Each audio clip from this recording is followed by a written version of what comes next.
પ્રધાનમંત્રી નરેન્દ્ર મોદીના શાસનને 12 વર્ષ પૂર્ણ થતા પરબધામમાં મહાઆરતીનું આયોજન કરાયું છે। વિસાવદર વિધાનસભા મત વિસ્તારમાં નાગરિકો અને સેવક સમુદાયે મોટી સંખ્યામાં ઉપસ્થિત રહી સંધ્યા આરતીનો લાભ લીધો હતો। દેશના પ્રધાનમંત્રી નરેન્દ્ર મોદીના સફળ નેતૃત્વના અવિરત 12 વર્ષ પૂર્ણ થયા ઉપરાંત સૌથી વધુ દિવસ વડાપ્રધાન તરીકે રહેવાનો રેકોર્ડ સ્થાપિત કર્યાનો અવસરે પરબધામ ખાતે મહાઆરતીનું આયોજન કરાયું હતું। મોટી સંખ્યામાં ભારતીય જનતા પાર્ટીના આગેવાનો, કાર્યકરો, લોકો જોડાયા હતા। પરબધામના મહંત કરશન બાપુના આશીર્વાદથી આયોજિત આ મહાઆરતીના કાર્યક્રમમાં જૂનાગઢ જિલ્લા ભાજપના પ્રભારી અને પૂર્વ મંત્રી અરવિંદભાઈ રૈયાણી, જૂનાગઢ જિલ્લા ભાજપના મહામંત્રી ઉમેશભાઈ બામરોલિયા, પૂર્વ ધારાસભ્ય હર્ષદભાઈ રીબડિયા, જિલ્લા પંચાયતના પ્રમુખના પ્રતિનિધિ વિપુલભાઈ કાવાણી, ભેસાણ તાલુકા ભાજપ પ્રમુખ પ્રવીણભાઈ સોજિત્રા, જૂનાગઢ જિલ્લા ભાજપ મીડિયાના વિભાગના સંયોજક રેનેશભાઈ મહેતા સહિતના મોટી સંખ્યામાં અગ્રણીઓ અને કાર્યકરો ઉપસ્થિત રહ્યા હતા।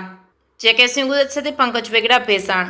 જી સાહેબ, આજરોજ પરબધામ ખાતે ભારતીય જનતા પાર્ટીના આ વિસ્તારના અમારા બધા કાર્યકર્તાઓ દ્વારા આ દેશના યશસ્વી વડાપ્રધાન આદરણીય શ્રી નરેન્દ્રભાઈ મોદીએ જે એક ઇતિહાસ રચ્યો છે કે અત્યાર સુધીમાં લાંબી ટર્મ સુધી આ દેશના વડાપ્રધાન તરીકે આજના દિવસે જ્યારે દેશના લોકોના પ્રેમથી લોકોના હૃદયમાં સ્થાન લઈ અને વડાપ્રધાન તરીકે કામ કરી રહ્યા છે ત્યારે આજે સૌથી લાંબો સમયગાળો એટલે કે 4399 દિવસ દેશના વડાપ્રધાન તરીકે કામ કર્યું છે। ત્યારે આજે સમગ્ર ગુજરાતની અંદર, સમગ્ર દેશની અંદર એક એક મંદિરે જઈ અને કાર્યકર્તાઓ દેશના યશસ્વી વડાપ્રધાન માટે પ્રાર્થના કરી છે, હવનો કર્યા છે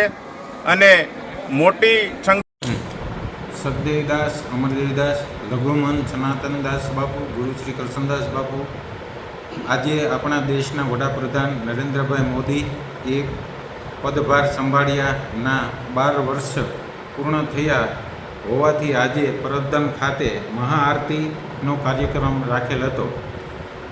2014માં જ્યારે નરેન્દ્રભાઈ પરબધામમાં દર્શન કરવા માટે આવ્યા હતા ત્યારે ગુરુજી કરશનદાસ બાપુએ તેમના વડાપ્રધાન બનવાના આશીર્વાદ આપ્યા હતા। આજે મોટી સંખ્યામાં પરબધામના સેવકો, આગેવાનો ઉપસ્થિત રહીને પૂજ્ય કરશનદાસ બાપુના આશીર્વાદ લઈને મહાઆરતીના કાર્યક્રમનો લાભ લીધો હતો। સદદેવદાસ, અમરદેવદાસ।